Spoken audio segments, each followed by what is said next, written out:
meus amigos! Como é que vocês estão? Aguardando a galera entrar aqui na nossa super live! Super live topzera das galáxias, que você só encontra uma live assim, bombástica, aqui nesse Instagram. E aí, meu filho? Fala, meu filho! E aí, galera? Pronto para mais uma live? Vamos com tudo. Já vai fazendo merchan, enquanto eu mando o convite. Aqui. Pronto, acho que o nosso convidado já está esperando, né? Já? Pacientemente. A gente agradece. E já vou fazer a introdução. A nossa live de hoje vai ser bombástica. Você que nos acompanha de Nova York, New Jersey, Chicago, Flórida. Vamos orar pelos nossos amigos da Flórida. Vamos aproveitar, né? Guilherme já pediu oração, porque o furacão vai passar com certeza. com tudo tá feio, hoje. Viu, gente? Para quem não está acompanhando... Eu sei que, né, todo mundo está acompanhando o que está acontecendo no Oriente Médio, mas assim, a Flórida, né, pra gente que mora aqui, também está muito feio. E também manter aquele pessoal, né, nas nossas orações. Eu vou adicionar aqui o pastor Diego, e aí a gente já faz a introdução dele. E eu quero dizer para você que ainda não nos segue no nosso canal. Artificial Heart, essa é a oportunidade de nos acompanhar, de nos seguir. Seja bem-vindo! Bem-vindo, Diego! Como é que tá, amigo? Quanto tempo? Bom te ver. Não, vamos lá. Aí sim, ó. A turma do Artificial Heart. Caraca, todo mundo hoje... Isso aí foi presente que a gente deu para ele, Kézia, lá em Brasília. Você me falou. Internacional. Pô, cara, obrigado aí, viu, Diego? A gente agradece aí sua presença. Estamos aí. Desculpa, a Kézia fazer a introdução, né? Mas assim, a gente é amigo já há muitos anos, né? E é um prazer, a gente estava querendo fazer essa live, né, há alguns meses já, e a gente está muito feliz aí de ter sua presença conosco aqui na nossa plataforma.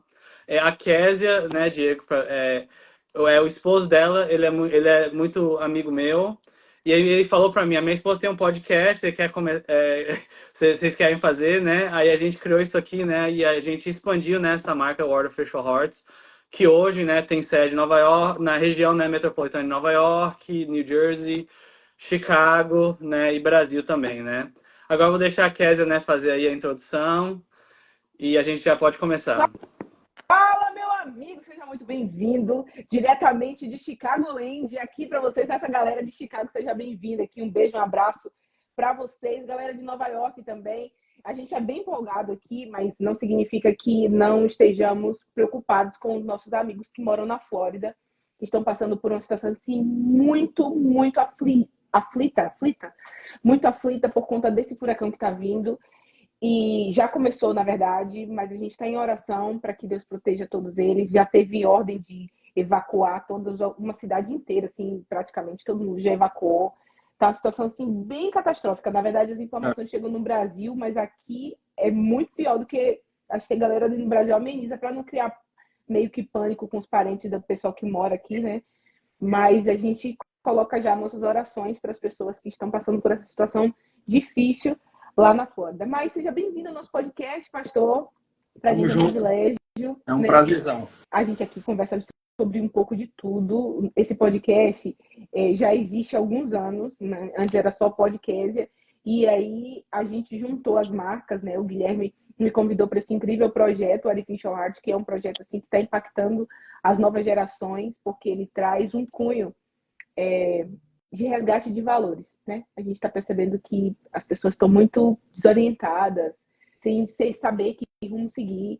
E para gente que já conhece a verdade bíblica, é tão simples, é tão fácil e acessível, mas para alguns pode ser muito mais complexo. E a Artificial Hearts tem essa proposta de tornar palatável, né, o evangelho para que outras pessoas de outras culturas, tribos, línguas e povos possam ter acesso. Mas vamos começar esse podcast para o nosso canal do YouTube, solta a vinheta, produção, e para o nosso Instagram. Pastor, se apresente, se introduza, fale um pouco sobre você, quem é você, de onde você veio, quantos anos você tem, seu CPF, seu CNPJ. Nem tanto. Brincadeira. Não precisa. Eu prefiro dar o número do Pix. Do Pix! Agora você falou tudo. Só que não funciona aqui nos Estados Unidos, Diego. Não tem problema. Deve ter gente assistindo aqui do Brasil também. Fala assim, Diego, Então pode mandar uns YouPay que pra mim É um funciona do mesmo jeito. PayPal, tem que ser Um PayPal. PayPal, Pô. verdade, PayPal. WhatsApp. Galera, eu me chamo Diego, para quem não me conhece, para quem conhece é Diego do mesmo jeito, não tem outro nome. Eu sou pastor aqui no Brasil, trabalho na Missão Sergipe, sou amigo do Guilherme, desde a época que ele era menino e lia a Ilíada de Homero em grego clássico. É isso, cara. Então, né? E Um pouco. diga que é mentira minha, fale que é mentira. Não é, não. Eu lembro do Guilherme nessa época também. Ele com 12 anos andando com os livros de grego embaixo do braço. Então, sou apaixonado por tudo que esse projeto de vocês combina. Afinal de contas, a gente tem uma combinação forte de evangelho, de valores, uma pegada assim, de anime, uma pegada que mistura a Rússia com o Japão. Eu acho O Brasil. Isso é muito louco. Estados Unidos. Diretamente dos Estados Unidos, uma pegada meio cyber. Eu acho esse projeto sensacional e eu estou de coração louco para que isso dê certo. Eu quero ver muito isso acontecendo. E Dostoiévski é uma paixão, anime, Bom, eu sou brasileiro, cresci nos anos 90, assistindo TV Manchete, não era da igreja, então minha mãe não proibia. Lamentavelmente. A minha mãe proibia, mas eu assistia. Alguns cresceram na igreja nos anos 90, não tinham esse poder, né? Guilherme já pegou aí uma geração mais de internet, então poderia fazer isso escondido. Mas lá em casa era liberado. Então eu vejo esse projeto com muito bons olhos, assim, é sensacional. Maravilha. Cara, eu estou muito feliz de estar te entrevistando, porque eu acompanho os seus vídeos, né? O teu engajamento com as gerações. E, poxa, eu trabalhei muitos anos no Brasil, só para dizer quem é Kézia, porque é a primeira vez que a gente está se conectando diretamente, assim. Eu trabalhei muitos anos com educação no Brasil, esposa de pastor também, Jamilson, meu esposo, foi pastor no Brasil e agora é pastor aqui também nos Estados Unidos. E sempre nós estivemos envolvidos com a nova geração, a juventude, e era um desafio atrás do outro. Porque fazer com que nos tornemos cristãos, sem ser literalmente religiosos, e eu não digo que a religião é algo ruim, mas a religiosidade tóxica, sim, era um grande desafio. Ainda é hoje, mas hoje é muito mais latente do que foi, por exemplo, na época que a gente morava no Brasil. Quais são, Diego, os desafios assim que hoje você está na parte da liderança? A gente não quer entrar aqui porque o meu podcast é um podcast junto com a Artificial Heart. Ele é um podcast que tem pessoas aqui de todos os públicos. Então a gente não vai ser como a expressão, Guilherme, que a gente usa para a gente falar que igrejeiro não é igrejeiro. É um público mais geral, né? Mais genérico. Então a gente tá me faltando português, mas isso não é minha culpa, pastor, eu prometo. É porque é a lei da... Não, faltar português é uma coisa chique. Eu tô tão bilíngue que tá faltando palavras. Eu tô muito nojenta. Eu tô muito internacional agora. Então, pastor, assim, a gente não quer falar em termos de instituição, né? A gente não quer ser institucionalizado, mas a gente vai falar de uma forma assim geral. Quais foram os maiores desafios que você enfrentou sendo representante de uma liderança jovem dentro de uma instituição religiosa? Porque ser líder dentro de uma instituição religiosa é um desafio. E trabalhar com jovens é um desafio maior ainda, porque você precisa vender os nossos valores, as nossas crenças, né, como cristãos, para uma geração que está cada vez mais distante disso. Quais são os desafios que você até hoje enfrenta e que você enfrentou naquela época mais diretamente? Então, eu acredito que o principal desafio que a gente tem, na minha opinião, isso é algo bem pessoal, é um congelamento do corpo doutrinário. Tá. Veja, nós acreditamos em muitas coisas a partir de um ponto de vista bíblico. E todas essas coisas que nós acreditamos, elas eram respostas que a sociedade a perguntas que a sociedade fazia no passado. Por exemplo, grande parte da luta, do combate, da liberdade religiosa, por exemplo, que o Guilherme levanta, isso tinha um peso muito maior quando a nossa igreja iniciou. A galera estava em uma vibe em que era muito praticado e eles eram muito convidados para falar a respeito disso, logo no início do Adventismo. Certo. Não que hoje não seja tão importante, mas isso surge como uma necessidade da sociedade. o povo tem uma pergunta e a Bíblia tem a resposta. Ok. Só que a gente congelou dando as mesmas respostas do século XIX, Ok. do século XVI, do século XV. É mais ou menos um iogurte frozen daquilo que deveria ser alimento quentinho, fresquinho, Ok. para que a gente estivesse tendo diariamente.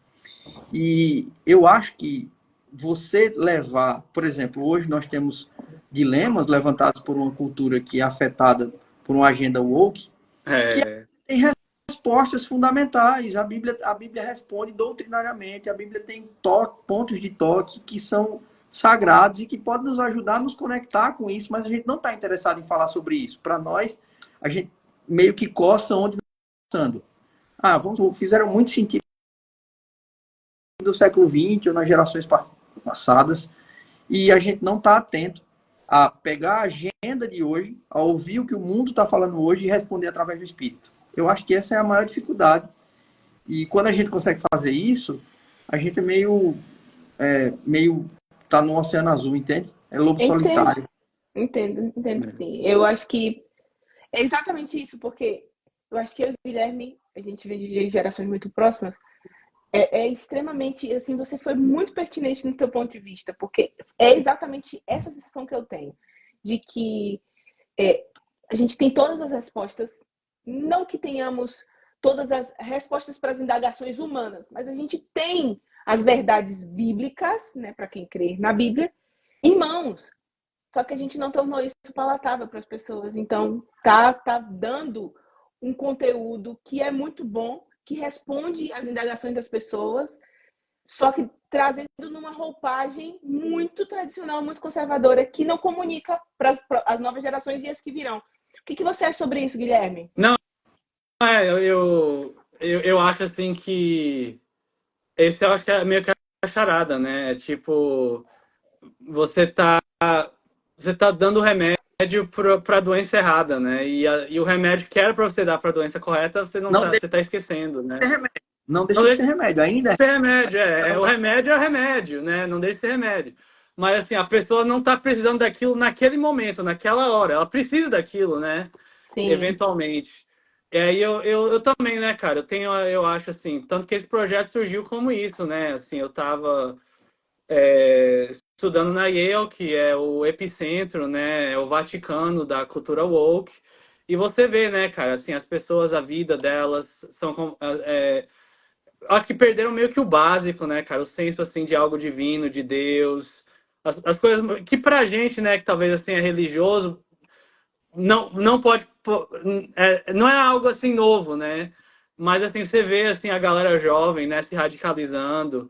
E a minha pergunta para você, né, é como é que a gente pode engajar? A gente está vendo assim, tanto no YouTube, as plataformas digitais, assim, eu vejo isso muito assim com homens, né, meio que se radicalizando, né, porque eu pesquiso isso, né, porque eu estou falando sobre, eu estou pesquisando sobre eu estou pesquisando sobre Liberdade. relação igreja e Estado, Uhum. mas toca nessa coisa de Liberdade nacionalismo religiosa. cristão, né? Que tem a ver com essas coisas que você vê esses movimentos que você vê muito nas plataformas digitais agora, né? De homens se radicalizando, as mulheres também se radicalizando com essa questão assim, desse feminismo louco, assim, extremo. Aí a minha pergunta para você é como é que a gente, como igreja, né? Você como um líder religioso, como é que você acha que a gente pode canalizar a energia dessa galera que é jovem, dessa galera que quer se engajar, que tem assim um desejo, e é um desejo positivo, né? Pô, você quer mudar o mundo, né? Você quer transformar de uma maneira positiva a sociedade, seja assim no âmbito social, seja no âmbito religioso. Como é que você engaja esse público de uma maneira positiva? Porque assim, às vezes o que eu noto, aí você também pode, né, me corrigir, é que o departamento de marketing de- dessas ideias horríveis é muito bom. E o nosso departamento de É marketing muito fraco, espiritual quer dizer, tá fraco. tá fraco é melhor do que é fraco, né? Tá fraco. Eu É, acho que ainda é, falta muito assim uma é, linguagem, né? O que você acha? Desculpa interromper a sua resposta, mas pode ir em frente. então, o Pode que ir que em você frente, Diego. acha aí, Diego? Vê só, eu acho que a igreja, ela sempre foi e ela sempre tem que ser igreja. A igreja não tem que ser fábrica de React, entende? Eu acho que a igreja tem uma mensagem que é para esse tempo. Inclusive, nós acreditamos em uma igreja, nós fazemos parte de uma igreja que fala sobre uma verdade presente. Então, a gente vai trazer essa parada da verdade presente, que é a verdade para o tempo de hoje. Em poucas palavras, seria isso, a verdade para o tempo de hoje. A verdade para o tempo de hoje, ela não é dada em formato de React ou de, sei lá, de lacração, né? Eu acho que às vezes a gente tá meio nessa onda de lacração e aí a gente quer dar uma lacração reversa. Então, eu acho que a gente tem que falar. Então, assim, ó, eu não tenho que estar dialogando com as diversas vertentes do feminismo, ou com as diversas vertentes do Black Lives Matter, ou qualquer outro social. Eu não tenho que estar dialogando com isso. Eu tenho que apresentar a visão bíblica a respeito disso. E deixo o Espírito Santo agir. É o que eu acredito. Então, eu tenho que trazer. Agora, quando a igreja se cala sobre o papel da mulher na Bíblia, aí os caras vão nadar de braçada. Não é que o meu departamento de marketing simplesmente está ruim. É que ele não está conseguindo fazer a leitura do público-alvo. Eu acho que é isso. Acho que falta identificar qual é o avatar, então, entender qual é o tipo de nicho. Eu acho que falta isso. Cara, tem uma parada na Bíblia. A gente, no meio da consciência negra, cara, eu lembro daquele episódio, Guilherme, que quando a mulher de Moisés vão zoar com a irmã de Moisés. Moisés, esposa de Moisés, né? Vão zoar com... cara, você casou com um etíope. Aí Deus faz a mulher ficar leprosa e fica branquinha. Então, é assim que você fica branca, é desse jeito aí. Então, a Bíblia tem mensagens fortes que saltam em uma espécie de revolução contracultural, embora a gente esteja em tempo de uma revolução cultural. A gente vai ter uma revolução contracultural a partir de mensagens muito fortes da Escritura, só que a gente deixa de mão e a gente fica querendo responder coisas que estão relacionadas com os dilemas da geração passada. Como eu disse, ficou meio congelado a parada. E não querendo botar assim você num canto, como é que você, assim, em termos gerais, como é que você enxerga a gente fazendo isso? Quer dizer, eu não sei, talvez eu tô falando só por mim, né? Porque, assim, eu tô bem, assim, né? Eu tô mais agora, né, nesse mundo virtual, tanto por causa que eu só tô estudando, só tô em casa, né? Tô escrevendo a dissertação, né? Então, quando eu não tô fazendo disso, eu tô meio no mundo digital. Como é que você vê, assim, a igreja fazendo isso meio que nas plataformas digitais, assim, que parece que existe, assim, tipo, uma obsessão da maneira que a internet funciona, com clickbait, com lacração, com tudo isso. Como é que a gente comunica, assim, uma mensagem, assim, tão complexa, né? Assim, é simples, mas é complexa também, né? Porque a pessoa vai ter que... você altera, né, o paradigma da pessoa. Eu acho que a gente tem que primeiro começar tendo uma... eu vou de fora para dentro, beleza? Tá. Vai lá. Pra dentro. Primeiro, a gente tem que ter, para poder dialogar em certos espaços, a gente tem que saber que eu tenho que ter a roupagem adequada. E eu acho que a nossa roupagem evangélica como um todo, ela parece meio que com o canal Futura. Só que é um Futura batizado, entendeu? A nossa roupagem é meio, sabe, não tem pixel suficiente, a gente tá meio... Eu consegui. I got it. Em inglês a gente fala assim, saquei o que você tá querendo dizer. A pegada, deixa eu tentar ver se eu entendi mesmo. Você tá querendo dizer assim, cara, a gente tem tecnologia, mas a gente não tá adequado o suficiente. A gente chama isso de dress code. A gente tá com a roupa inadequada, querendo vestir de roupa de gala para uma festa casual, vamos supor. Isso aí, e não é sobre roupa simplesmente. Não é roupa em geral. É a comunicação. Até o linguajar, né? Mas é exatamente isso, você pegou mesmo. Então eu acho que esse é o primeiro ponto, porque o cara vai olhar para mim e vai dizer que cara esquisito, que cara, né? Tipo, nada a ver, é inadequado fora de... isso aí. Então, a galera e as pessoas têm preconceito, né, Diego? Tipo assim, se vê o cara de terno, já acha que ele é pastor, assim, já acha que tem um certo preconceito, né? O público quando vê. E assim, eu acho que beleza, terno é roupa de pastor e o tie-dye, né? Enfim, não vai pegar. Mas vamos pensar assim, ó. Vamos pensar comigo. Cara, a gente não pode parecer mais normal Porque a galera costuma dizer assim, não, Jesus, ele era diferente, Jesus era diferente. Cara, Jesus era tão diferente que o vizinho dele passou 30 anos sem saber que era o Filho de Deus. Uau. Para mim, era muito igual. Jesus era muito normal. Você olhava e via um cara normal. Então, eu acho que tem gente normal, para começo de conversa. Eu acho que a gente tem que despir dessa aparência que a gente busca tanto. A gente passou da cultura da aparência. Hoje a gente vive na era da autenticidade. Autenticidade. Inclusive, eu escrevi a meditação jovem do ano de 2025 e o título é Autênticos. Porque eu acho que a gente está precisando dessa autenticidade. Resgatar essa autenticidade. Tem a ver com Artificial Hearts, né? Exatamente. Exatamente. Em segundo lugar... tinha muito isso nos anos 90. Desculpa te interromper, cara. Assim, eu acho que na arte tinha muito disso nos anos 90. Eu acho que com essa cultura da lacração, a gente já tá meio cansado, sabe? Então, porque é tipo um farisaísmo meio que reverso. Todo mundo tem que falar algo, tem que falar de certa forma, tem que... E eu acho que o pessoal tá querendo buscar mais essa autenticidade. Desculpa te interromper aí, mas eu achei legal isso que você falou. Eu sou millennial puro, millennial brasileiro puro. E eu entendo que a minha eu também, é isso aí. geração é a geração dos posers. Yeah. Os caras do cabelo grande, eu tô falando de mundo, beleza? Eu não tô falando de igreja. Em geral, né? A sociedade geral, A poser, a galera chegava, boy band, e os caras, pra fazer um cara de bocas, os clipes eram toscos. Porque você coreografava. Por favor. É estranho, cara, olhar. Com a nossa geração, porque eles são os melhores. Você parece mais do que o que você é.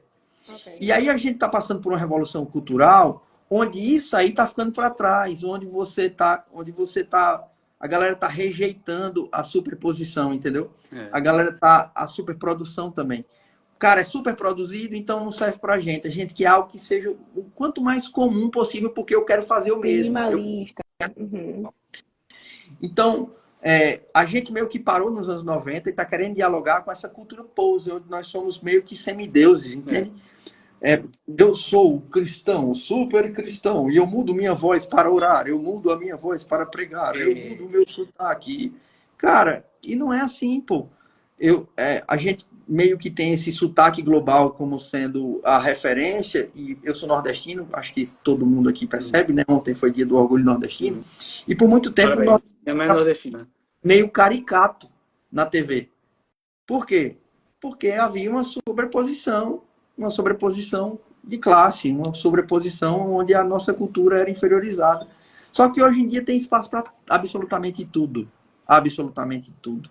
Então, veja, a gente está falando um pouco de cultura japonesa, então você pega o estilo do Super Sentai, né? A galera Power Ranger, o cara vai matar o monstro, ele dá um pulo, faz uma acrobacia e termina com um duplo twist carpado. E o pulo é avaliado e o monstro explode em câmera lenta enquanto ele faz uma coreografia. Agora, calma aí. Deixa eu te interromper. Isso tem tanto que ver o que você está falando com a nova pegada de anime, com a nova pegada de linguagem comunicacional, que a gente precisa tornar isso mais palatável para as pessoas. Por quê? A gente tinha na década de 90, Dragon Ball Z, o Goku regaçando os caras, e era exatamente nessa pegada que você está falando. Hoje o Saitama, o cara se acaba todo, o Saitama faz isso. Com a mão, pá! E o cara é um simples golpe e ele destrói tudo. Antes o Goku tinha que lançar o Kamehameha. Hoje o Saitama faz um golpe e ele destrói tudo. Isso tem muito que ver com a comunicação. Veja que os caras que estão criando anime para se comunicar com as novas gerações, eles estão trazendo uma linguagem mais minimalista.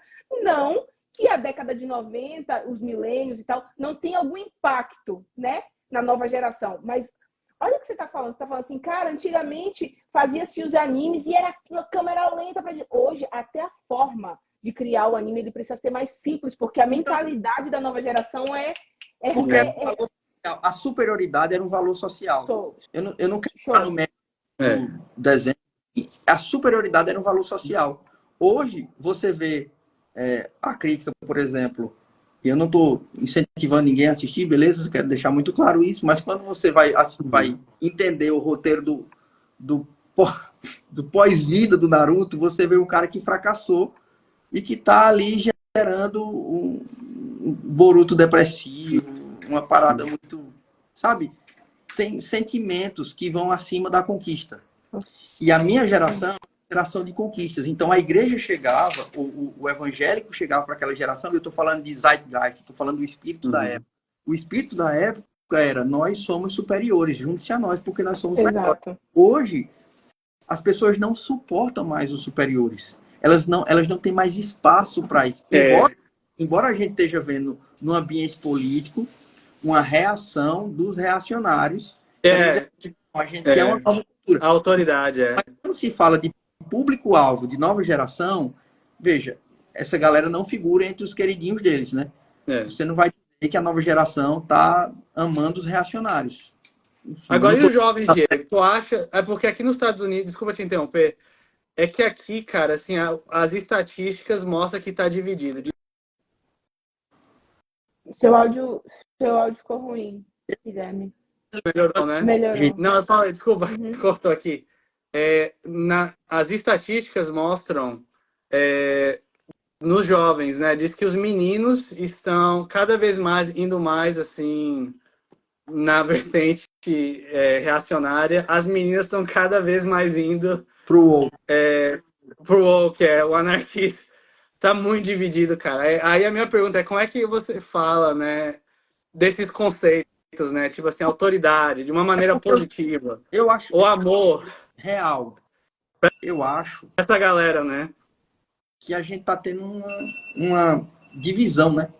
A gente tá tendo a nossa sociedade tá muito nós contra eles. Então a gente tá tendo esses contornos em vários grupos. Se você é diferente, então a gente tem times diferentes. Sim. Por isso que inclusive essa guerra dos sexos, que a gente tem presenciado no século XXI, ela é um problema que é gerado por essa própria cultura. Porque nós vemos um discurso frágil para uma sociedade, um discurso de fragilidade, um discurso de vulnerabilidade para uma sociedade que está querendo crescer, por outro lado, no digital. E para você crescer no digital, você tem que ser antifrágil. Porque aqui vem a pancada. No digital, aqui tem hater, mano. Aqui o cara... terra de ninguém, cara. Olha, Diego, então você tem no mundo real, você tem no mundo real a valorização da fragilidade, mas no mundo virtual você tem a necessidade da antifragilidade.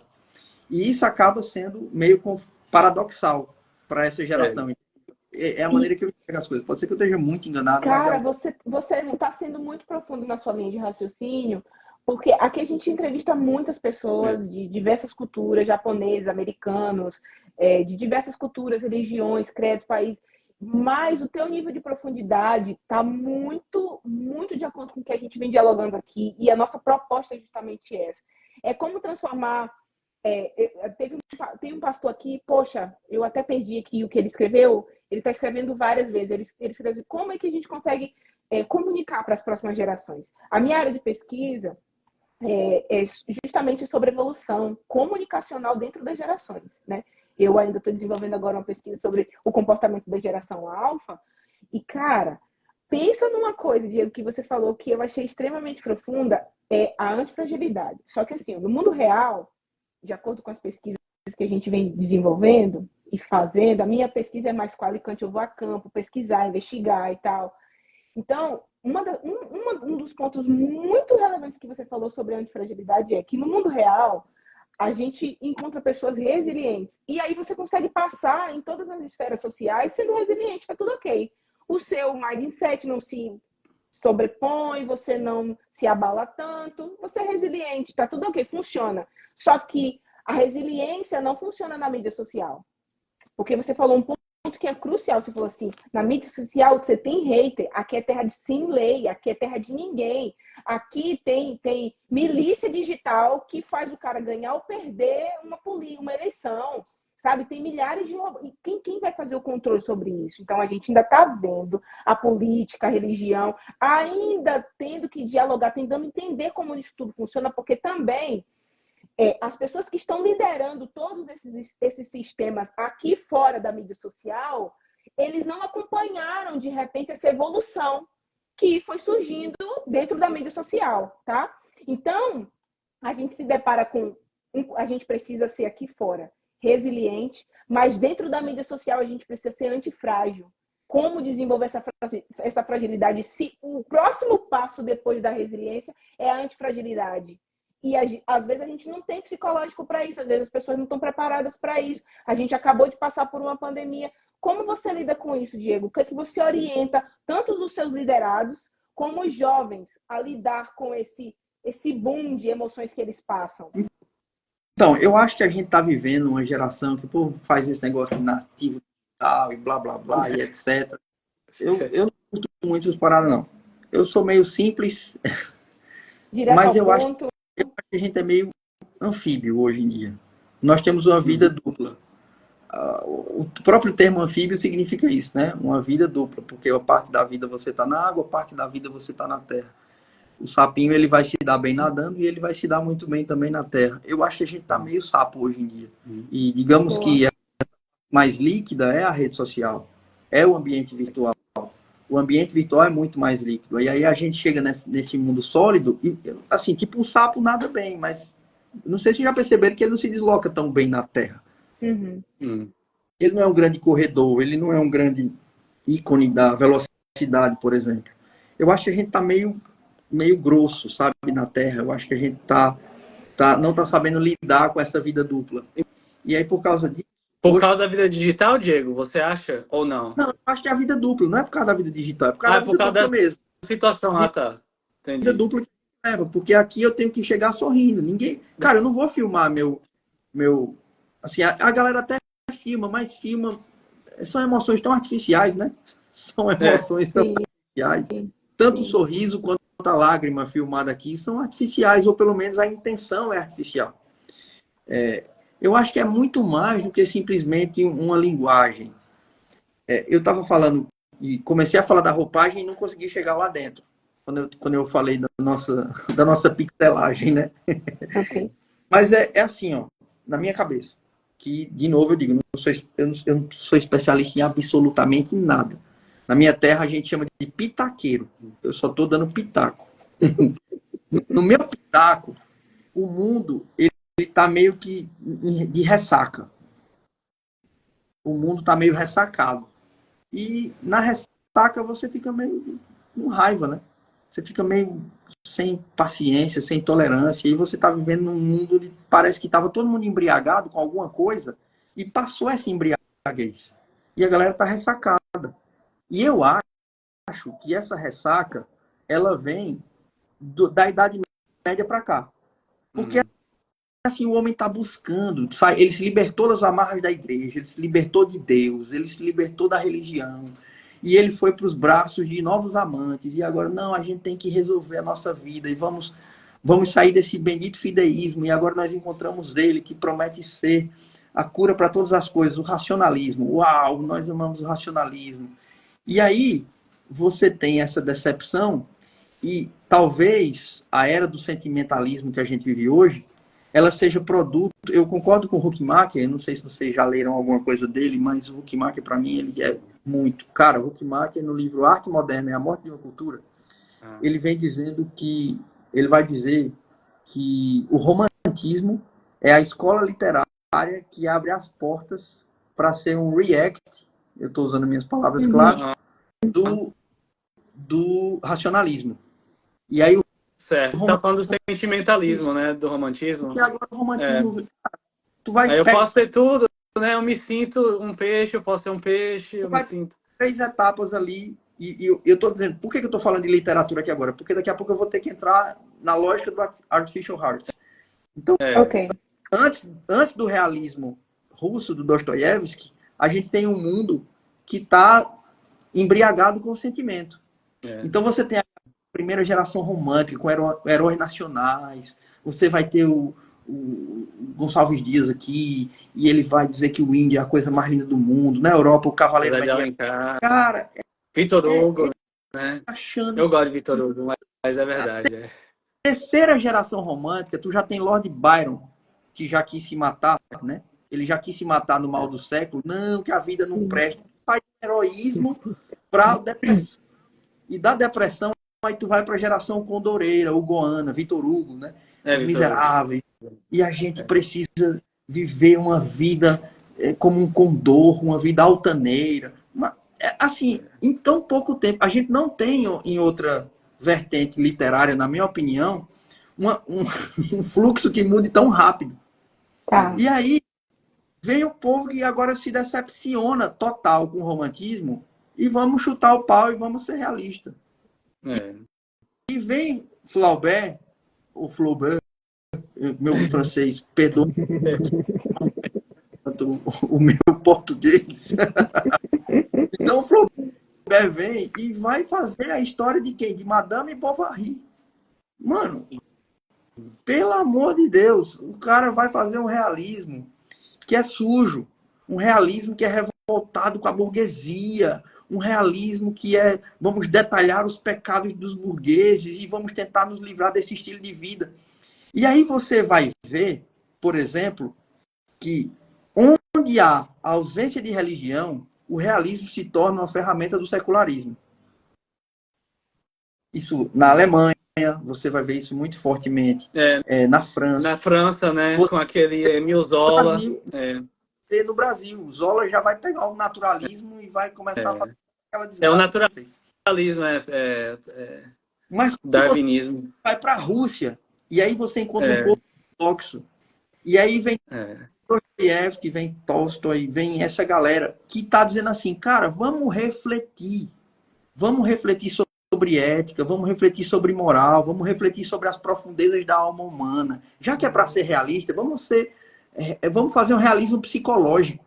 E o próprio Freud chega a dizer que Dostoiévski foi a única pessoa que pôde ensinar psicologia para ele e o cara nunca disse, não, eu sou psicólogo. Entendeu? Então você vê, por exemplo, na Inglaterra, você vai ver na Inglaterra os caras fazendo realismo para falar sobre os dissabores da Revolução Industrial. Mas Dostoiévski está falando sobre a alma russa. E a alma russa, ela é profunda, ela é cheia de arte. A alma russa... Cara, uma das experiências mais sensacionais que eu tive viajando foi no metrô, o metrô de Moscou. Foi? Conte aí, como é que foi lá na Rússia? O metrô de Moscou, ele é o metrô mais movimentado do mundo. Ele é mais movimentado que o metrô de Nova York, inclusive. Caramba, e Tóquio também? Mais do que o metrô de Tóquio. Caramba. Cada estação, ela homenageia um país, obviamente. Você sabe que existem todos os contornos da União Soviética, mas eu não estou aqui querendo falar da política, eu estou aqui querendo falar da arte. Okay. Então, por exemplo, tem uma estação lá que é da Bielorrússia, que era um dos países que faziam parte da antiga União Soviética. E Bielorrússia nada mais é do que Rússia branca. Então, quando tu chega nessa estação, tudo é branco. Toda a arte é branca. Tudo é feito pensado na arte desses países. Então, os russos são muito detalhistas. Okay. E eles tentam capturar a alma. A própria bonequinha, a matrioska, que encontra lá de todas as formas, inclusive matrioska de políticos, mas é por algo que está lá dentro.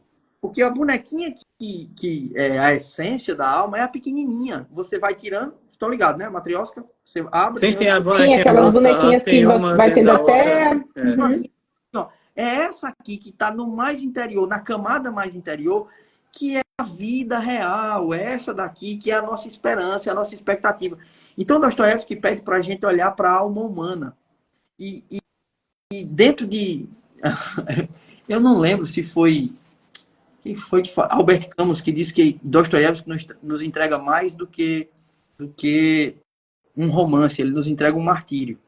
E eu acho isso sensacional, porque você vê a alma humana... É de uma profundidade, né, cara? A alma humana se contorcendo.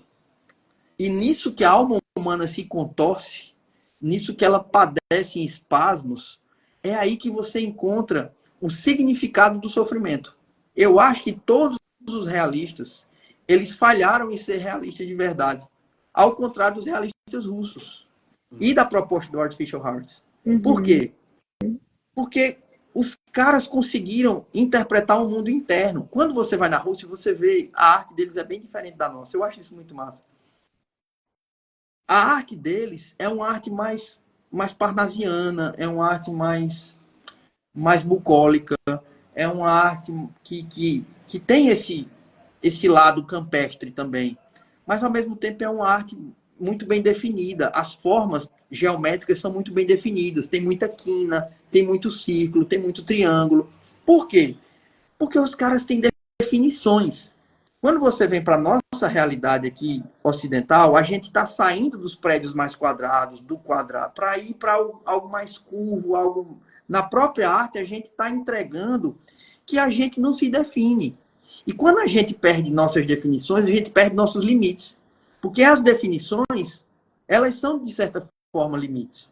Então, eu acredito, de verdade, do meu ponto de vista, que toda essa lógica social que a gente está vivendo, ela é a ausência de definições, a ausência de limites. A ausência de Deus, né, cara? Para fazer com que uma cultura imploda. A cultura vai implodir porque ela não tem nada que segure ela. Veja, a modernidade é líquida, mas a sociedade é um recipiente. A modernidade pode ser líquida, mas a sociedade é um recipiente. E a gente está querendo tirar o recipiente. Mas Diego, água espalhada. Mas, Diego, eu ouvi você falar de todo, fez uma análise aí que daria um estudo de dissertação. A gente poderia começar uma dissertação com essa análise histórica que você fez, literária. Você pontuou o que cada país estava vivendo em cada período e era comportamentos muito similares, sabe?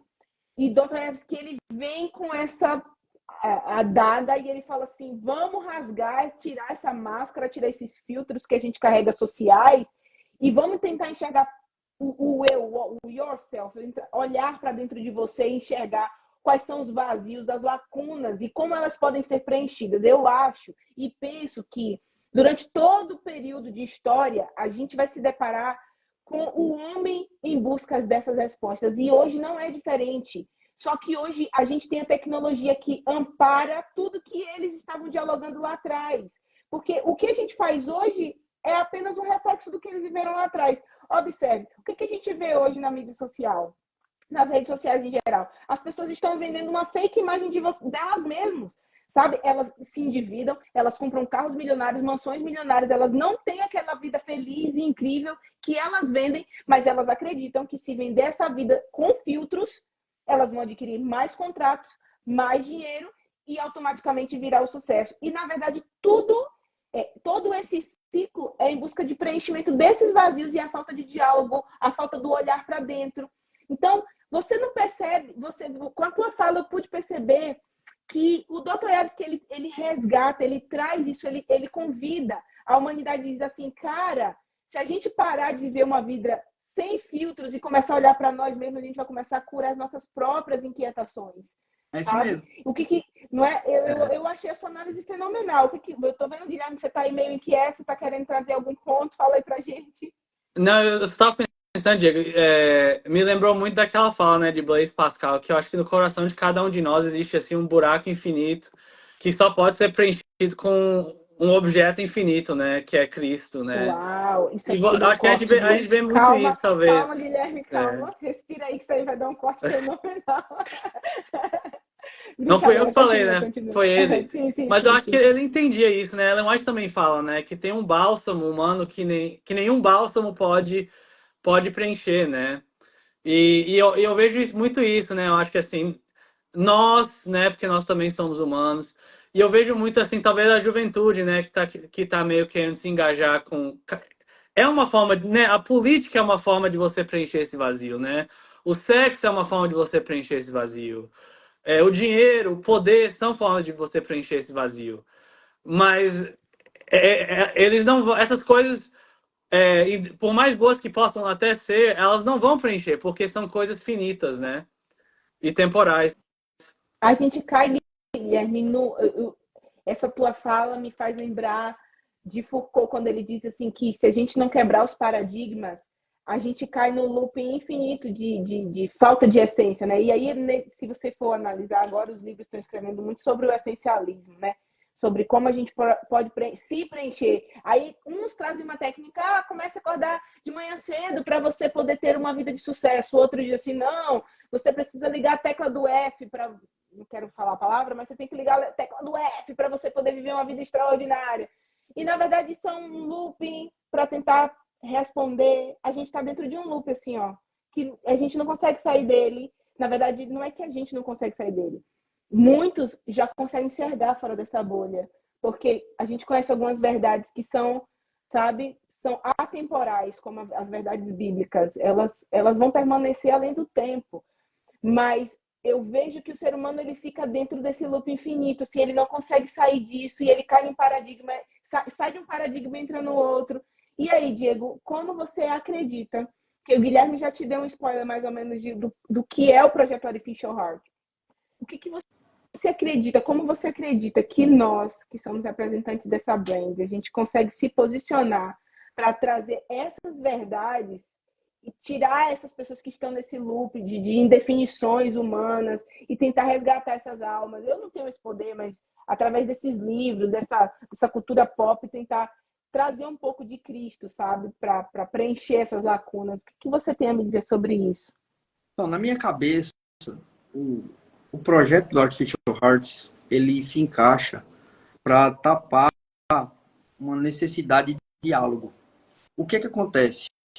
Na minha visão, de novo, pode ser que eu esteja redondamente enganado, mas eu tô gostando dessas suas visões que você fica falando assim, é minha opinião, eu tô redondamente enganado, mas a sua opinião é profundaça. Tá respondendo um monte de inquietação aqui da galera.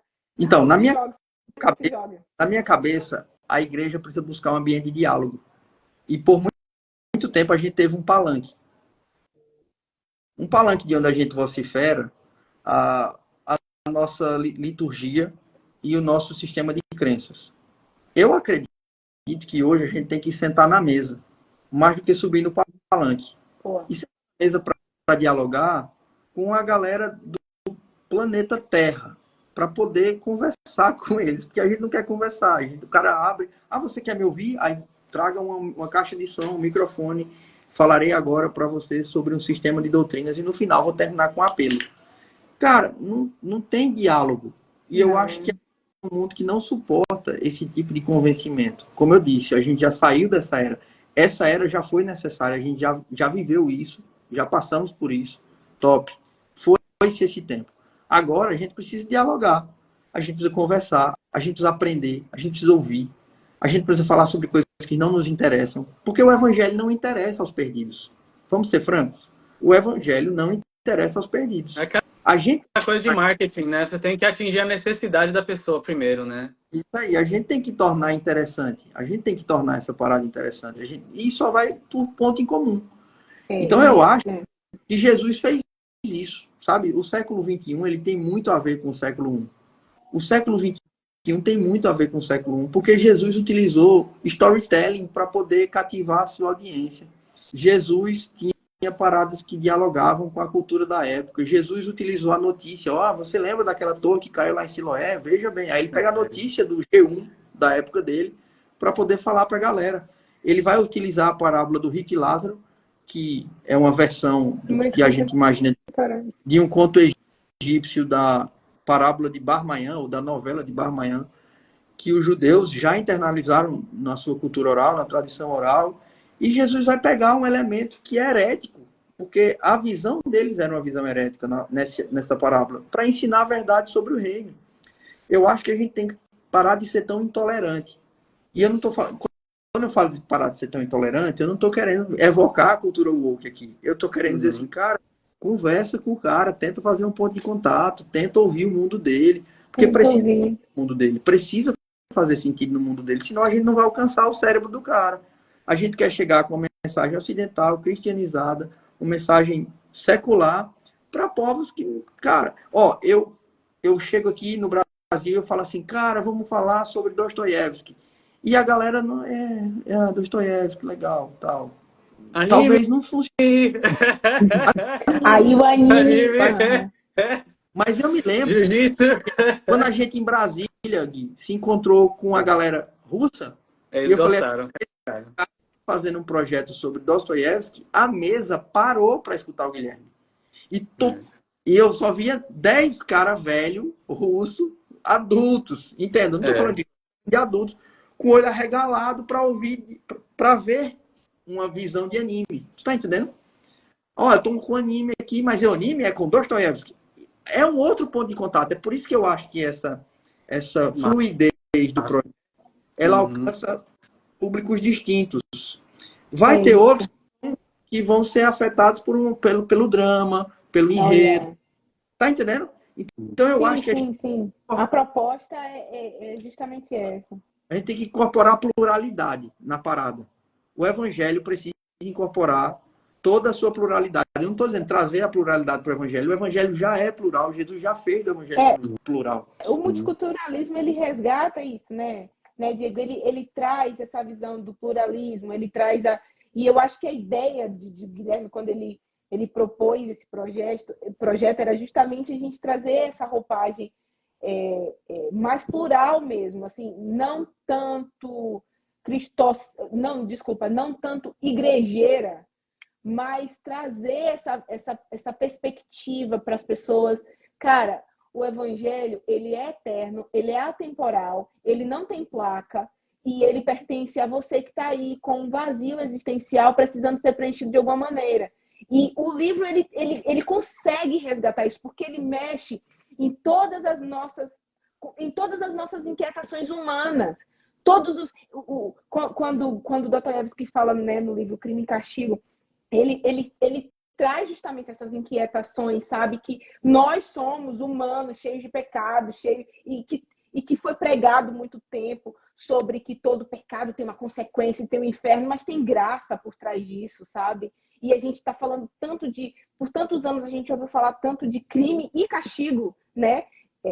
Parafraseando o Dostoiévski, mas a gente precisa falar um pouco mais sobre a graça. E teve uma pergunta de um pastor aqui que eu até respondi para ele. Como é que a gente pode pregar? Eu acho que muito mais do que a gente pregar é a gente ser. Hoje a gente precisa ser a Bíblia viva para as pessoas. Através da nossa vida, a gente vai falar muito mais do que propriamente a gente, como você falou, ir para um palanque com um microfone e falar para milhares de pessoas. Sentar, ouvir quais são as suas dores, as suas reais necessidades. E aí, no marketing digital, uma das maiores ferramentas de venda é um gatilho chamado técnica de rapport. É quando eu ouço o que o cara está falando, eu me identifico com a dor dele e eu vendo o produto exatamente o que ele quer. Mas eu só consigo vender esse produto dando um match, ou seja, dando um fit nesse produto exatamente que encaixe com a necessidade dele, se eu ouvir qual é a necessidade dele. Eu não posso deduzir. Entende? E o que você falou para mim assim foi fenomenal. Assim, eu estou amando essa live. E já pode marcar aí, eu sei que sua agenda é busy, mas já pode ir marcando outra live aí, porque essa live não vai ser suficiente para tanto que você tem para compartilhar. Mas continue aí, meu filho, se jogue. Então, acabamos de receber uma pergunta aqui. Diz assim: a concepção da pluralidade na perspectiva de Cristo está alinhada à pluralidade dos movimentos ideológicos de hoje? Não. Mas aí você fala, agora, Guilherme, calma aí, você foi Foi mal, eu tava pensando em alto, thinking out loud, né, que a gente fala.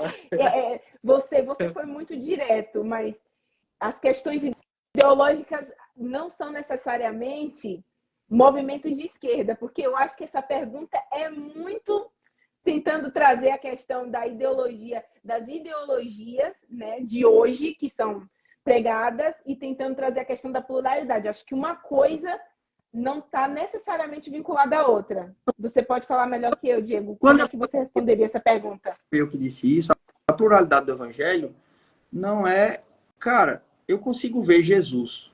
A gente vive num contexto, assim, muito podre de política, né? Mas eu consigo ver Jesus dizer assim, cara, eu vou fazer uma doideira aqui. Vem cá, Levi e Mateus, vamos mandar comigo? E o cara... Bom, vamos lá. O cara tinha uma agenda globalista. Estamos com Roma, né? Nós estamos com Roma. A gente não tem nada de nacionalismo aqui. Nossa ideia não é a soberania de Israel. A nossa ideia aqui é um mundo que seja simpático ao helenismo. Os publicanos tinham essa visão de mundo, né? Aí ele olha e fala, beleza, pode ir lá comigo. Aí os caras pensam, cara, esse Jesus está andando com a galera aí, ó, desse viés mais progressista. Aí Jesus olha assim ao redor e fala assim, agora o próximo a fazer parte do grupo é Simão o Zelote. E, mano, o cara é zelote, ele é zeloso, ele é fariseu, aliás, ele é pior que o fariseu. Ele vai andar com adaga, ele é a favor de andar armado.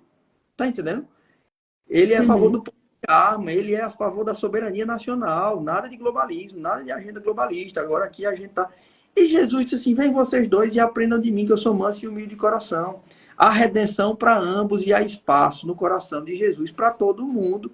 E há espaço no discipulado para essa galera toda, por mais que fique esse negócio, crente isso, crente aquilo. Eu acho que esse rótulo que a gente está colocando sobre as pessoas, a gente deveria guardar os rótulos para os produtos. A gente vive tanto em supermercado, que a gente se acostumou tanto com rótulo, que a gente está colocando rótulo. E eu acho que a gente tem que guardar os rótulos para os produtos. E começar a olhar para as pessoas como pessoas. Pessoas que pensam diferente de nós. E no final você não vê Jesus nem dizendo para Mateus ser mais da direita, vir mais à direita. Eu não vejo Jesus dizendo para Simão vir um pouco mais à esquerda, para eles encontrarem sim um centro. Porque o centro é o evangelho. E o evangelho tem uma agenda que não cabe em nenhuma outra agenda. Por isso eu digo que essa é plural, mais plural do que qualquer outra. Porque veja, se você for observar a agenda conservadora, ela vai focar no mundo que está mais próximo de mim. É a minha família, é o meu país, está aqui pertinho de mim. Eu estou fazendo uma análise muito, muito superficial, beleza? Genérica, né? Em termos genéricos, essa. Já uma agenda que é mais progressista, ela esquece o que está tão perto de mim. Não, minha família não. Vamos liberar negócio de aborto. Então, vamos pensar no mundo, no pet. Vamos pensar Vamos pensar nos refugiados. Vamos falar sobre a crise que está acontecendo do outro lado do mundo. E aí eles tiram o olho do que está imediatamente tão próximo deles e começam a olhar mais distante. E eu acho que o evangelho, você olha para si, você olha para o próximo, você olha para o cachorrinho. Porque, por exemplo, Guilherme, você que é o cara da arqueologia aí, me corrija se eu estiver errado, mas não existe relato de nenhuma lei nacional no Antigo Oriente Próximo de proteção aos animais. A primeira é, lembra-te do dia de sábado para santificar, 6 dias trabalhar e fazer toda a tua obra mais certa. Teu Deus, já falei. Nem teu filho, nem tua filha, nem teu servo, nem tua serva. Eu saiba. Nem o teu animal. Teria que saber. E nem o forasteiro das tuas portas para dentro. Entendeu? Então, a primeira vez que alguém vai trazer uma agenda do IBAMA é Jesus, cara. É o decálogo. Então, e aí o forasteiro é globalismo, é refugiado. Tu tá entendendo? Gente, entenda, eu tô fazendo uma comparação muito superficial. O que você está dizendo, Diego, se eu estou entendendo você está querendo dizer que o evangelho é muito maior do que essas ideologias políticas. E se a gente ficar preso a uma ideologia política, a gente pode esquecer desse todo, que é o evangelho, né? Que é muito maior do que esse particular. Na minha cabeça, que é muito louca, por sinal, toda ideologia, e vou repetir aqui, toda ideologia desemboca numa idolatria. Faz todo sentido. Você vai ficar louco com aquilo e vai dizer, pô, eu quero isso para minha vida. Aí eu vou cai no fanatismo. E aí a gente sai de Dostoiévski, a gente vai para Cervantes e começa a brigar contra moinhos de vento, quando na verdade o dragão, na verdade, a gente esquece. Aí a gente... O dragão é o político rival, o dragão é a sociedade, o dragão é uma agenda, o dragão é... Enfim, e o dragão tá lá fazendo todo mundo pecar e lascando nós tudinho. Isso mesmo, tá, Diego? Olha, Diego, eu particularmente, assim, eu gosto de assuntos profundos, eu gosto de aprender muito. Eu gostei muito de te ouvir, porque eu aprendi muito nessa live e eu acho que você tem muito a agregar ao nosso projeto, sabe? Com a tua experiência, com as tuas vivências, com a tua cosmovisão, com as tuas profundidades literárias que você tem. Você tem muito a agregar a esse projeto. Tem muito também a abrir portas, inclusive, para esse projeto. Até como líder de jovens e de outros líderes de outros líderes em um estado, por exemplo, como você pode nos ajudar com a tua liderança a transformar esse projeto para que ele se torne acessível para essas pessoas. Porque eu acredito que esse projeto, quando Deus nos chamou para esse projeto, tirou de Guilherme das inquietações dele de transformar o esboço que ele tinha guardado num computador e transformar isso em livro, e a gente recebeu uma proposta de transformar isso em filme no futuro.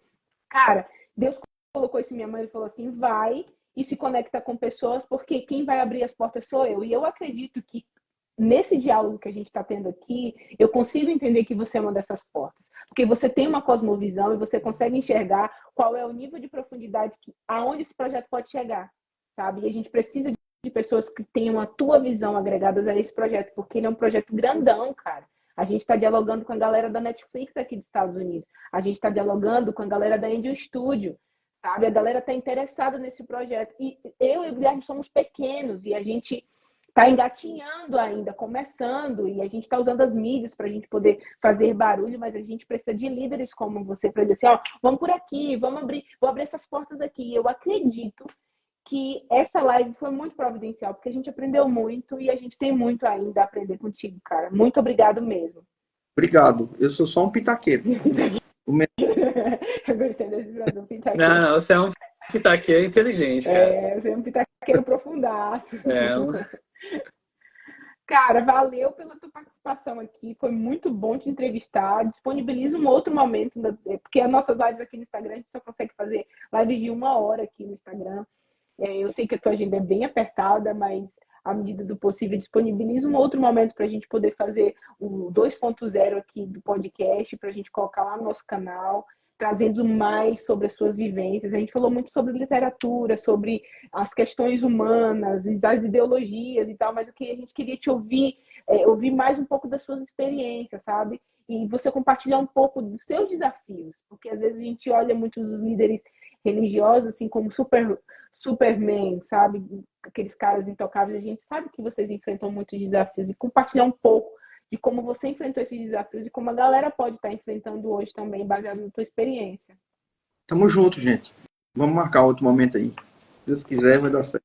Valeu. Amigo, obrigado aí por tudo, viu? Foi um prazer. Foi uma honra ter você aqui conosco. A honra foi toda minha. Até a próxima. Valeu, Diego. Valeu. Um abraço. Fica com Deus. E para você que nos acompanha aqui nesse podcast, não deixe de apoiar o nosso projeto através, vamos fazer o merchan, né, Guilherme? Através da compra desses materiais, porque quando você entra na nossa loja na Amazon e compra essa camisa maravilhosa, linda, arte única, e você pode estar comprando a sua xícara, a sua caneca, a sua capa de celular, capa de fone de ouvido, boné, todo material que você quiser, você vai estar investindo o teu recurso para apoiar esse projeto, para ele chegar mais longe a mais pessoas, tá bom? Um abraço, fiquem com Deus e no nosso canal também lá no YouTube, Artificial Heart. Um abraço, boa noite, galera! Tchau, tchau. Valeu.